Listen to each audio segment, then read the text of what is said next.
Hello everyone, welcome back to my channel. Thank you so much guys for your support so far on the previous video, for the likes, the comments, the subscriptions. I am so grateful guys. I feel so loved. Thank you guys for cheering me on. So if you're new here and you're seeing my face for the first time, welcome to the family. Please consider subscribing to this channel because you're going to see a lot of content that will interest you, right? Please click on the subscribe button, the like button, and comment. Welcome one more time. Thank you so much guys for reaching out, for all of your comments and all of your support. I am so grateful. Huge thank you.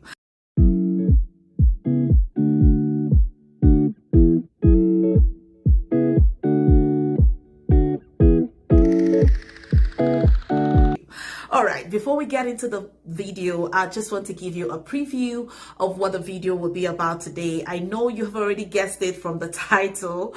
So we thought that we should share our permanent resident journey with you all, because we know it's really the beginning of everything. Yeah, so we want to share it because we believe it's our story is a unique story, because it wasn't the regular journey that most people had to go through. We went through loads of hurdles, right? And it's something that we've been on for years now. And so I believe that our story would encourage someone who's trying to start afresh. It's not just about coming to Canada, trying to start afresh, trying to do something new, and you're getting hitches on the way and you're getting discouraged. I believe that this story, our story, will encourage you to continue to be persistent until you accomplish your dreams, right? Before we get into the video, I would not be able to tell you guys the story in full without my partner, my friend, my husband, the J in the Zini that I told you guys in the previous video. And because I believe he played a vital role in this move. Because yeah, guys, he is resilient. He is persistent and very patient. There were times that I was really tired and discouraged, but he kept pressing on, he kept pushing us, and here we are. So I believe that he will be in a better position to tell us the story. Yeah, we'll tell the story together, and hopefully you guys will learn from it. All right. So I would, just like you can see, we have a seat ready for him here. So with a round of applause. I'm being dramatic, guys, bear with me. I want to welcome the love of my life, my sweetie pie, my honey boo, Babajide Ishola Fadamusi. See him coming from behind. You're welcome, baby. Thank you. Hello, everyone. Good morning, good afternoon, good evening. Yeah. This is Babajide Fada, so reporting for beauty. Yeah. So before we start, I know that a lot of people ask these questions, especially when you take a step, when you try something new. People always want to find out why you want to do this, why you're planning to do this. So I know that the audience out there would have this question for us, and I want to be the mouthpiece of the audience, and I'll be asking you this question. What prompted you? What motivated you? What pushed you to get us to embark on this journey? Okay, thank you very much for that question. First of all, I'm a Christian. I'm a spiritual man. So I believe in the leading of the Holy Spirit. I believe, first of all, I was led to bring up the vision as the next thing for my family. And secondly, you know, the general notion every Nigerian would say when you meet them, why do you want to go to Canada? We like to hide under this umbrella of we are doing it for the kids. Beautiful stuff, right? But also for me and my wife, you know, we've at a point you just feel like guy, I don't try.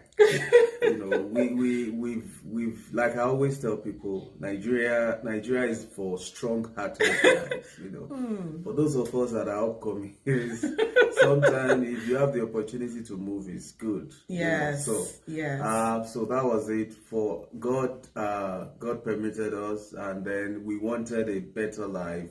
We wanted to have a share of a good life, right? And then we started the whole process. Yeah, that was basically it. Thank you. Thank you for that summary. Yeah, so that's how it started. Personally, it wasn't really something I thought of initially until he came up with the idea. And as a good wife that I am, I followed the lead, and here we are. So guys, we would start. We'll put this video into 3 parts because it's really long and we don't want this particular one to be too long. Yes. So because we had to go through this process for a few years, guys. I know a lot of people do this in like 6 months. They just take their exams and all of that, and then they're here. But ours was not like that. Yeah. So because you know how the provincial nomination process works, not the provincial, the whole express entry works. It works with points, if you know what I mean. So you get points with on your age, your level of education, your English test result, and if you have relatives in Canada, yes, Canada would do. Yeah, those will give you points. But in our case, we didn't have, and none of those points counted for us because age-wise, I wouldn't say we're old, but yes, but we're not in the age bracket of the what was sought out for, or the age bracket that Canada wanted to come in through the federal program, through the federal stream, right? So these guys, he's the one that did everything, forgive me. Yes. So we age was not on our side, and we didn't have no masters, which would have given us more points. We didn't have masters as at that time. There's master in the future. Yes. So because we wanted to do our masters in Nigeria, but we just got entangled with family, with work and all of that. We sort of pushed that aside. And when this came up, we saw the need but we didn't have it, and we wanted to do this. So those things were not on our side. We just had to take that English test. That English test was our only resort. So we're meant to take it, come out with very high scores, and that's the only thing we could work with. So I wanted to just give us a summary of our journey in 2016, because this journey started in 2016 when he told me about it, and we just started the process. Just give us a summary of the whole process, what we went through. Just make it snappy. Okay. I will try and make it as snappy as you made your own. If yours was any snappy. Thank you. We started 2016 officially. The first thing we did was to get our international passport for the first time, guys. I mean, I didn't need passport to go to my village. Bonafide Nigerians. So we started with that. We got our passport ready, and everything was did speedily because I'm of the notion. I believe in the fact that if you are praying for speed, you have to do what you have to do speedily. Yes. Right? God wouldn't come and snap passport for us. He wouldn't write tests for us. So we needed to do our part to show God that we are ready and we are serious. So God helped us. We got that done. The next thing was the West thing. That one we started it, set everything in motion. And then to now get ready for our test, our English test. Of course, we lived in Abuja, so we wanted to have it in Abuja. Yeah. But then the problem then was the time, right? We checked for the available date for test, and that was like ending of July 2016, and we were seeing dates like August. We were seeing dates like October. I was not ready for that. No, there was no August. I think the closest was October. Yes. So we wanted to get it. And I always wondered why he was acting as if it was very urgent for him. I was like, we can do this next time. We can do this next month, but he didn't want that. And that paid off, guys. That paid off. So August, we registered for August 20th. Lagos was out of it because of the stress in Lagos. My wife was heavily pregnant, yes. So we opted for Ibadan. Now, the challenge we were having then was how do we get the test done in one day? Because the speaking test is usually 2-3 days before the other one. So we decided that I would go to British Council office to beg them to merge our tests together for a Saturday. And we booked flight ticket that night just to show you how serious we were. And then on getting to the British Council office the following day, explained to the lady said no, but because she's pregnant, she won't be on that seat and she will have to go through the stress of having to fly down to write test. And then what would she do? She called their head office in Lagos, appealed to them. She was on phone for over 15 minutes, guys. And eventually, got to control. And they opened a slot for us. I booked the slot as it was opened. And then they opened the second one, I booked it. And that was how we were able to get in and write our test in Abuja. And the result was good, wonderful result. And we had a little delay with our wares. So because of the wares and all that, the whole process was stalled till the following year. So I think we got all our documents across to my friend in Ontario. He got us the poll June 26, 2017, and we were waiting. And 2 days later, he called, June 28th, my wife's birthday, early in the morning. And we never forget. He said it has happened. I said Ontario had called us. Guys, I rolled on the phone. We got a provision nomination from Ontario. I was so happy. So excited. It was such a beautiful day for us. Right? And that was how we got into Ontario provincial nomination, invitation. And so I think you got it. So that was how we got in. We were very happy. We were just ready to start going.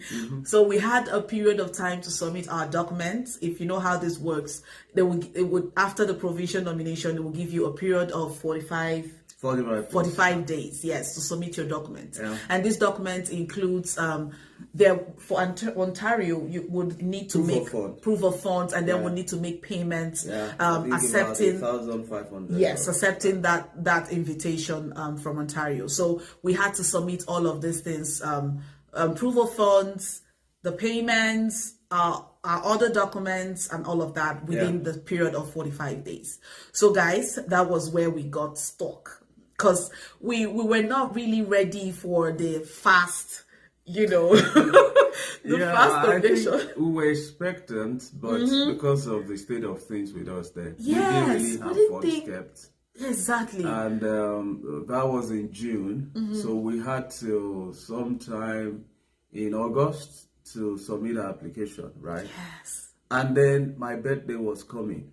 So the fear was, if we submit this application and they hadn't made a decision before my birthday in September, our scores would drop. Our score will come down. I think we had 401, and the benchmark for Ontario was 400. So that was the fear. And if that score had gone down to 396, then so what happens? We were caught in between paying for that and risking his age coming down and affecting our score.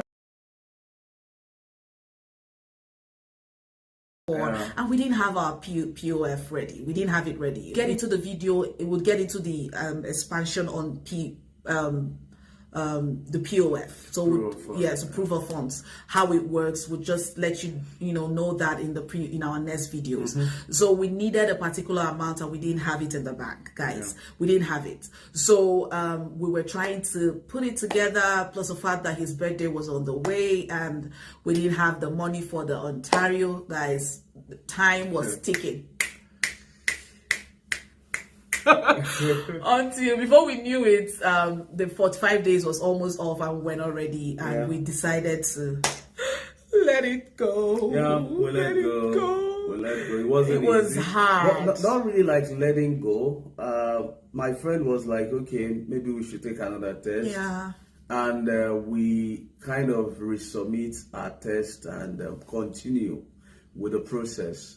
We did take another test And before the result could come out, the 45 days at last. Yes. We sent mail to Ontario province explaining to them why. They said no, that grace period had passed.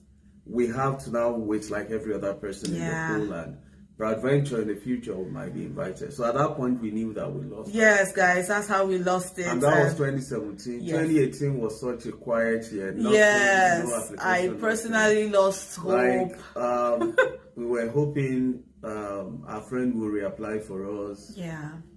And it turned out that nothing was done 2018 until 2019. Yeah, I believe that's another story. Yes, guys. So we don't want to bore you guys. So this is where the part 1 would stop, because this is where the 2016 journey ended. So we had to just give up. We just started our lives afresh.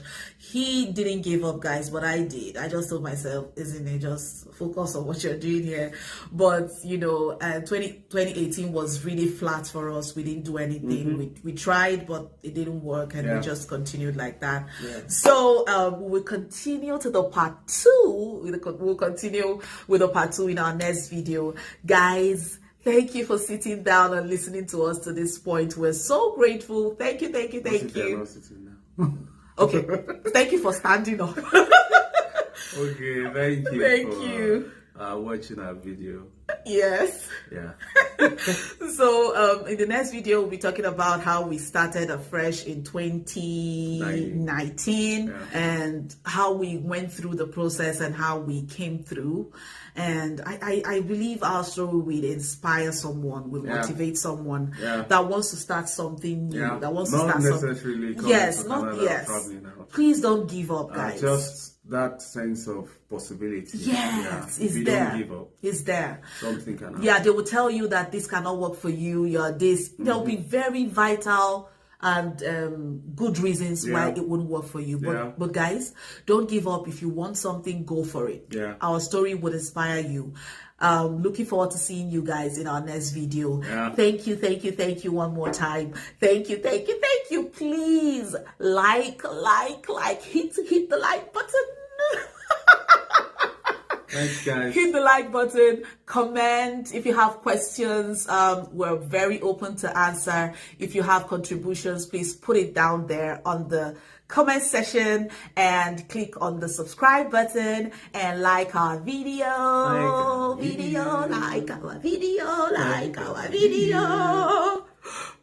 right. We don't want to start misbehaving, guys. That's not my natural element. Yeah, just arrange yourself well now. This the things I make him do. You guys, bye.